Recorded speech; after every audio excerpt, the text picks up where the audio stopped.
when you were young, when you posted embarrassing stuff on the internet like duck face mirror selfies with your friends? What about illegal stuff, like drinking underage? Well, guess what? Now you're in the real world, and that's all gonna come back to haunt you. So, how do you stop your past from inhibiting future opportunities? What would it take for me to stay connected with the world, but go completely dark on social media? First, it's time for the purge of your timeline.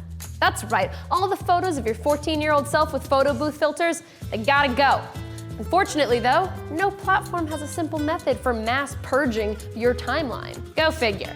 They want to keep the content they depend on. So it's time to build an army of bots. Different third-party cleanup tools like Tweet Delete for Twitter and Social Book Post Manager for Facebook. While super buggy, it's as simple as anything else you connect to Twitter or Facebook. You tell the basic app what you want deleted and it starts scraping. Unfortunately, Social Book will show you everything you've posted that it's deleting, meaning you watch every decision you've put on the internet flash before your eyes like some ironic millennial death sequence. Other problem though, while you can delete everything you've posted, you don't really have the power to do anything about your friends or anyone else who has your picture on their page or shared something about you. Best case scenario, you catch something someone else said that you don't like hanging around anymore, and you politely ask them to get it the f off. All that being said, it's up to you to decide if any of this is even worth it. Maybe it isn't, and in which case a more moderate strategy might be right for you. Some have begun using apps like TimeHop that are meant to be more of like a lifetime spot check of ridiculous things you've put on the internet.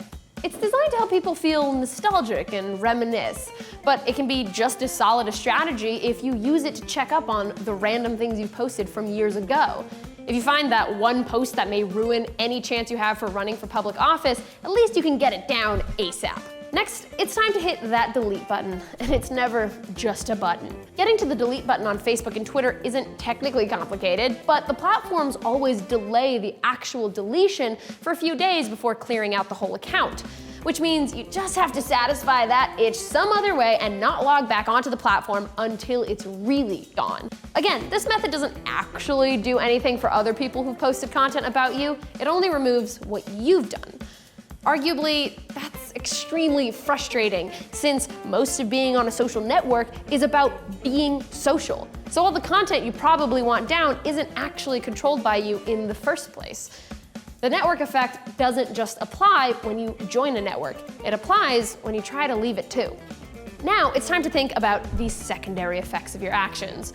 None of these apps are gonna make it easy on you through any step of this, and arguably the most annoying part of this whole process is that any other platforms you use like Spotify, Tinder, Instagram, now can't log in the way you normally do, like by hitting the login with Facebook button, because you decided this is how you want to do things. Time to go for the old school email and password sign up.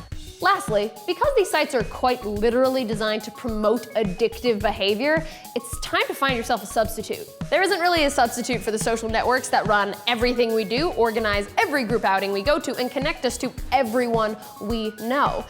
Time to branch out into Meetup and, I guess, Yelp? Wait, how did people make friends before this? All of this is just a band-aid solution, though, to oversharing on social media. You can't really scrub yourself entirely from the internet anymore, even if you do take every precaution.